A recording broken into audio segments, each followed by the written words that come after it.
musta oli kiva tulla tänne On Your Glow-tapahtumaan, koska kaikki tää opettajakaarti, mitä esiteltiin, niin tässä yhdistyi ihanasti just silleen pääsi tekemään se Chachin koreoa ja sit pääsi oppimaan itsestään itsevarmuudesta ja kävelytyylistä ja sit sai ihan tämmöisen glown tehtyä ja oppi vähän uusia meikkijuttujakin.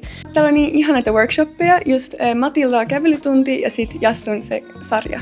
No, tää on kiva paikka, missä voi kehittää itteni ja kokeilla uusia tanssilajia. Oli pakko kun UMK on niinku tanssibiisi päästä oppiakseen, niin totta kai oli pakko tulla. No varmaan siis kaikki honestly, mutta jos nyt pitäisi valita, niin kyllä toi UMK Chachin koreo oli kyllä kiva.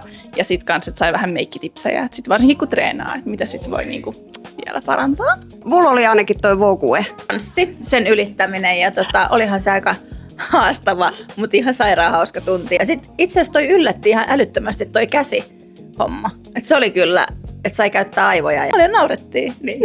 No siis tosi paljon. Esimerkiksi se Vogue-juttu. En mä ikinä, siis mä luulin, että tää on niinku joku kuvaus, niinku Vogue-kuvaus. Menin sinne tunnille ja mä olin silleen, ai täällä tanssitaan.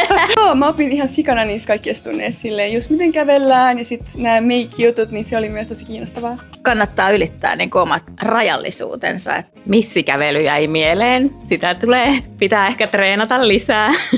Hyviä vinkkejä, kiitos. Opin just itsevarmuudesta ja itsensä kantamisesta. Ja no sit just kaikkia tommosia meikkitipsejä, että jos hikoilee ja tälleen, niin miten nyt sitten kannattaa oikeasti meikata silleen, että se glow pysyy. Joo, totta kai. Tää oli tosi kiva. Kyllä. Ehdottomasti. Tulisin kyllä. No questions asked. Totta kai tulisin. 100%. Tulisin uudestaan ja suosittelisin myös kaverille.